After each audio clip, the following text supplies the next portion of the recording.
I want to start today with something that I've been sitting for a while. In all the years that I've been doing this work, sitting with young people and their families, walking into schools, being in the rooms where real conversations happen, there is one thing that comes up more than any technique, any model, any framework I've ever used, and it's this. People, especially young people, but everybody, heal when they feel safe enough to be honest. And they feel safe enough to be honest when somebody has shown them consistently over time that they're not going anywhere, that they show up week in, week out. Here at The Resilient Kid, we talk a lot about two things that sit in the absolute core of everything that we do. The first is this: when we meet a young person, we meet them where they are, not where we need them to be, not where the curriculum says they should be, where parents are hoping they'll get to, but where they are actually right now, in this moment. That's where we start. The second is what we call wrapping them 360, because a young person doesn't exist in isolation. And this is probably where we differ the most. They exist in a family system, in a school, in a community. And so if we're only going to work with one part of the picture, we're only ever going to get part way there. They always say real change, lasting change, happens when everyone around that young person is working together. But what I will say is, what I know for sure is nothing changes. And that's why it's really important that we involve the family. We keep the confidence of the young person, but we have a session once a month with the family and say, how can we support you in supporting this young person? We often meet the young person within the school setting because it gives us a taste of what they're seeing day to day.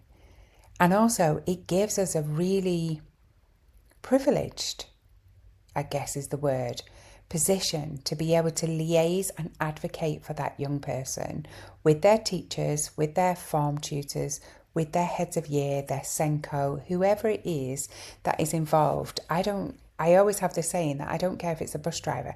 If I can speak to them and that will ease the life of that young person, I will absolutely do it.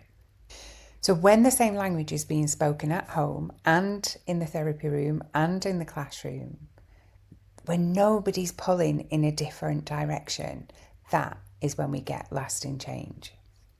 So today I want to tell you about a young person who showed me what those two things look like in practice, not in theory, but in a real room with a real family, in a real school, on a real Tuesday afternoon when nothing was going to plan. And I am going to call him Ryan. Welcome back. I'm Ashley Costello. This is the Resilient Kid podcast, and I'm going to tell you a story. So sit yourself comfortably.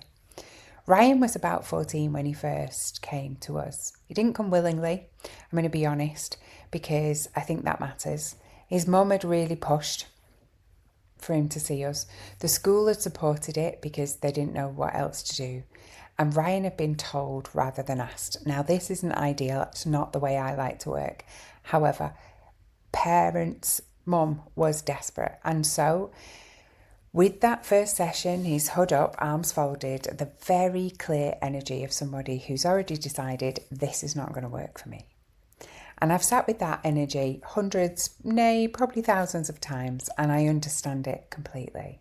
Because when you've been let down, particularly when you have had other professionals involved, like CAMS, like a doctor, maybe a health worker, a social worker, things like people like that, those kind of professions, then when you've been let down enough, hope starts to feel dangerous. Because hope means trying, and trying means risking, and risking for Ryan hadn't gone well. And here's what I knew about him before I actually met Ryan. His dad had left when he was 7. Not a big dramatic moment.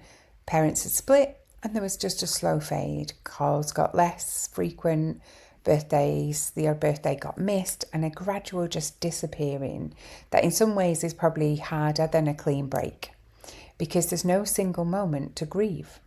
There's a long, quiet question that 7-year-old, who is now 14, is carrying around, what did I do wrong? His mum was doing everything she could. She was warm, she was present, she was completely exhausted and running on empty. She had her own version of the story in her own wounds that hadn't been tended to.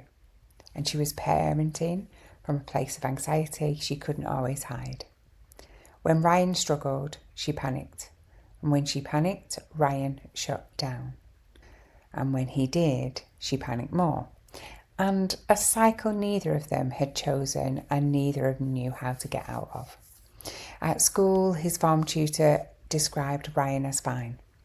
In my experience, fine is one of those really worrying words because it means I've learnt to take up a little space.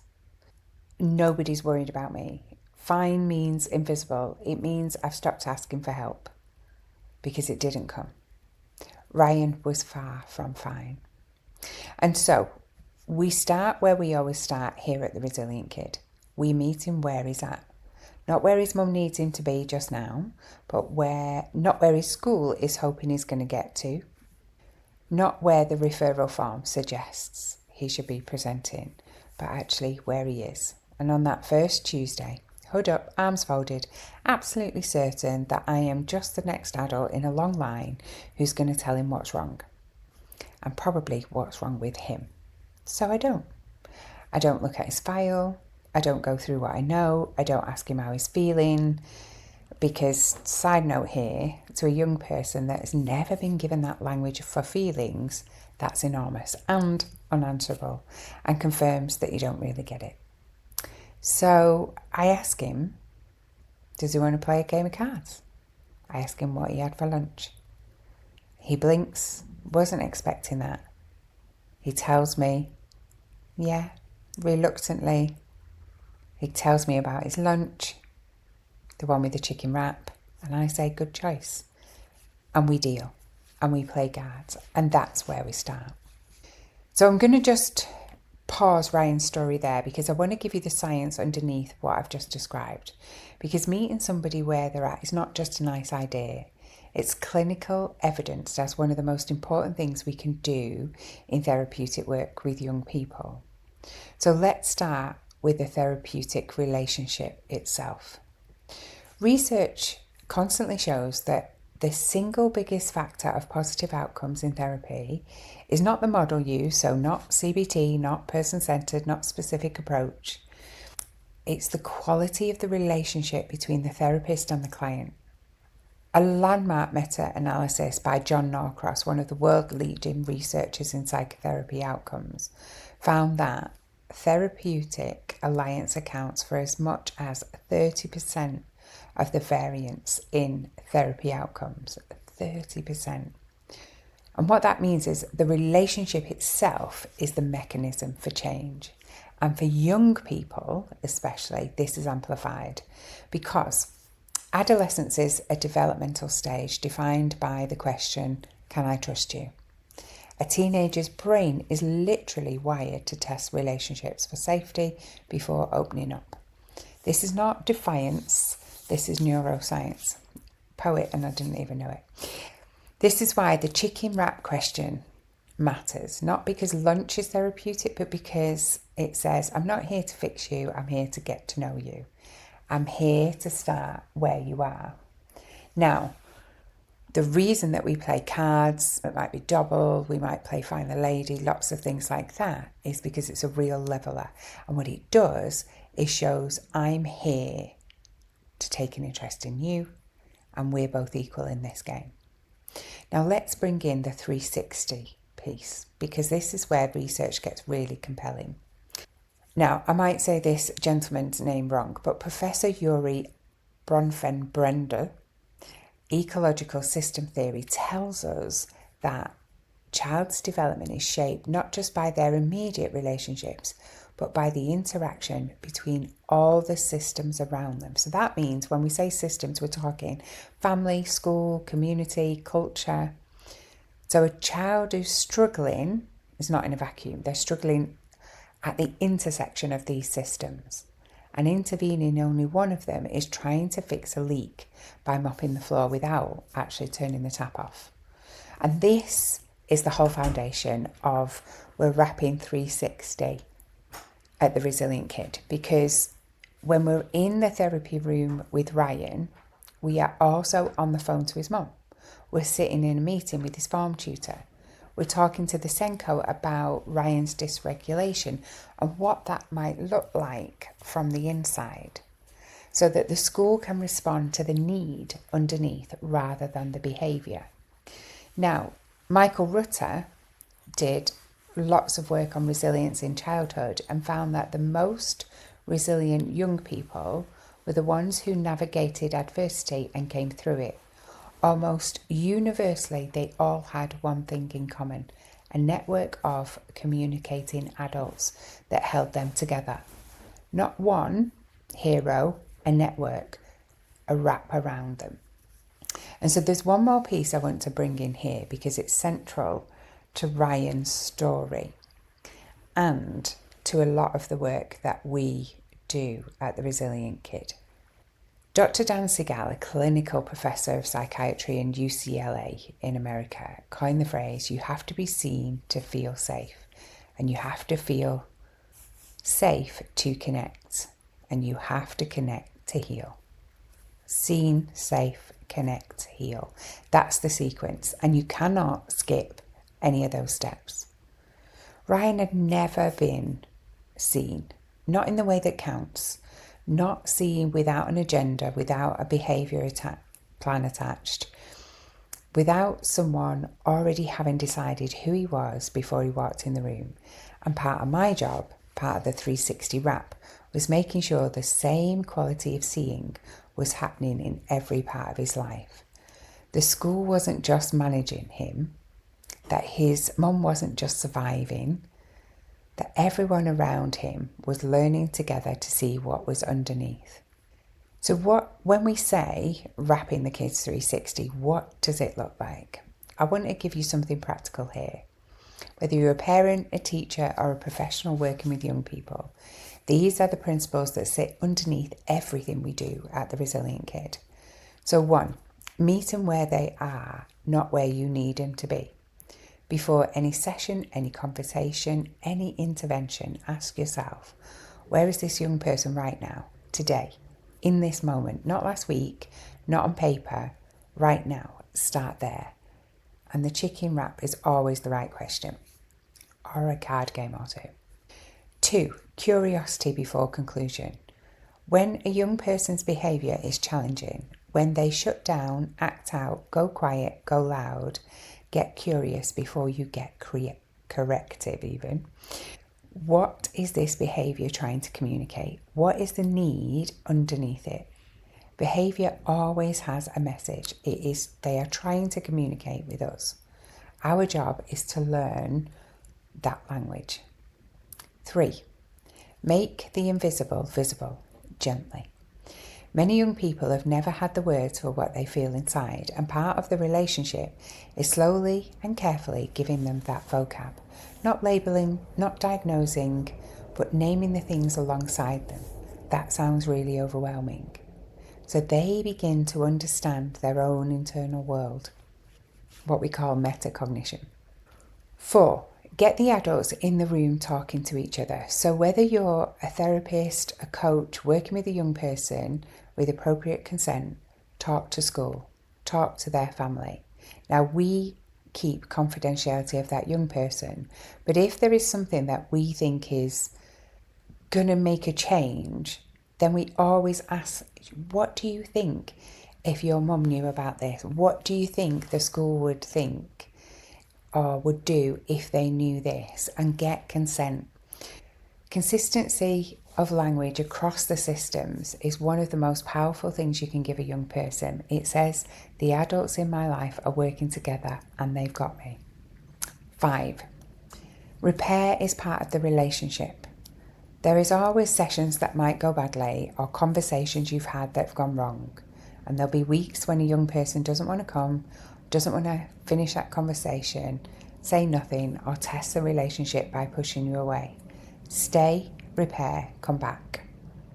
For the young person whose attachment experiences taught them that relationships end when things get hard, your willingness to stay through the difficult moments is in itself the therapeutic intervention. So, back to Ryan. Takes 8 sessions before he talks about his dad. 8.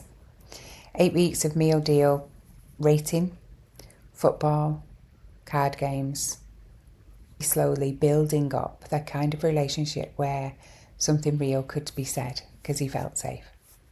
Not rushing it. Rushing is the thing that breaks trust. You can't schedule a moment when someone decides to be honest with you. You can only create the conditions and wait. In the meantime, we're doing the 360 work. I'm meeting with Ryan's mum in her own space. I'm learning about her story because this is the thing about the cycle they were stuck in. Ryan's shutdown was triggering something very old in his mum. And every time he went quiet, she felt in her body the same thing she felt when she was a child. When the adults around her went quiet, absence, something wrong, maybe even danger. So her panic wasn't really about Ryan, not really. It was about her.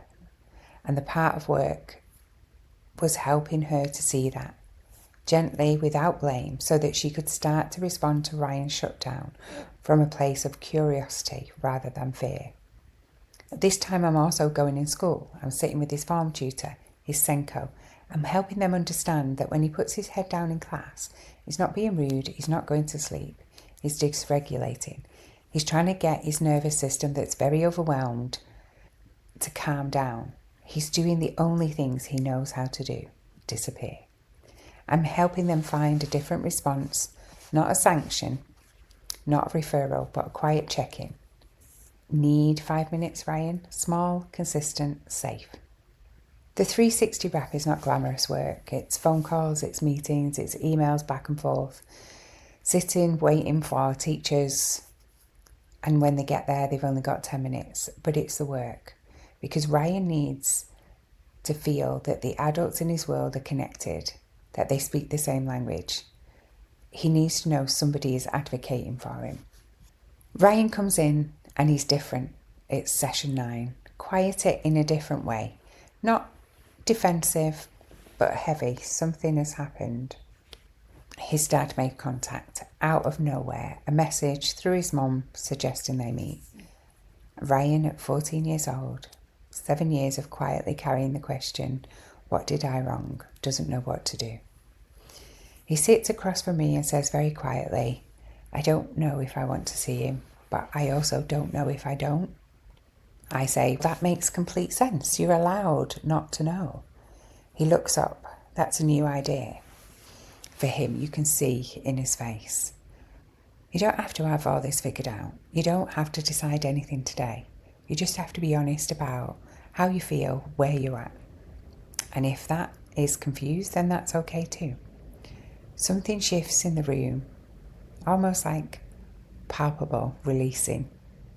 He talks for 40 minutes, 40, about his dad, about the fade of the relationship, about the missed birthdays, about the question he's carried for 7 years and never said it out loud. And he says, what did I do wrong? And I say, nothing. You were 7. You didn't do anything wrong. He doesn't cry. He goes very still. And then he says, no one's ever actually said that to me before. That moment, that's the moment Ryan starts to believe, not in me, but in the process, in himself, in the idea of what happened to him was not his fault, that he's not broken, that he's a 14-year-old boy who lost something important and has been carrying it alone, and he doesn't have to do that anymore. I want to zoom out for a moment because Ryan's story is not unusual. The details are his, names changed obviously, but the shape of it I see every week. Young people carrying questions they never have been given permission to ask. Families stuck in cycles they don't choose. Parents triggered by their own parenting and can't see their way out. Schools doing the best with the behaviour they don't have the tools to understand, and everybody working hard. everyone caring, but nobody until somebody steps in to hold the whole picture together. The stats around young people's mental health in the UK are sobering. We're talking 1 in 6 children aged 5 to 16 meets the criteria for a mental health condition. Referral waiting times to CAMHS are in many areas over a year. A year for a young person in crisis is an eternity. And in that gap between crisis and support, between the moment something is named and the moment something arrives, young people are sitting in classrooms, at dinner tables, in their bedrooms, carrying things that are far too heavy for their young shoulders. And this is why the 360 matters, not as a concept, but as a lifeline for the young people and their families. Because when we are in school, we are in the gap. When we're sitting with mum or on a phone call at 7 at night, it's because that's when she can talk. We're in that gap. When we're translating what that young person's behaviour means to a teacher who wants to help but doesn't know how, we're in that gap. And it's in that gap is where the healing starts.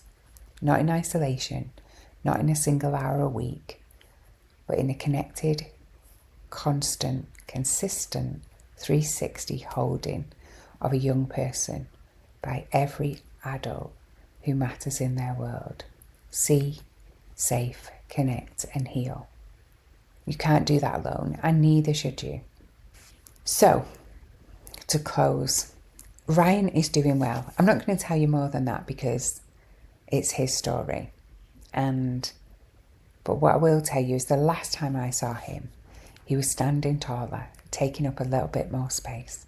Not performing confidence, just present, like somebody who started to believe they've got a right to take up space in a room. That didn't come from a single session, and it certainly didn't come from me alone. It came from his mum learning to respond differently, from his form tutor checking in, having a quiet word, from a 360 bunch of adults around him, slowly, consistency, saying in all their different ways, we see you, and we're not going anywhere. Healing happens in relationships, not in isolation.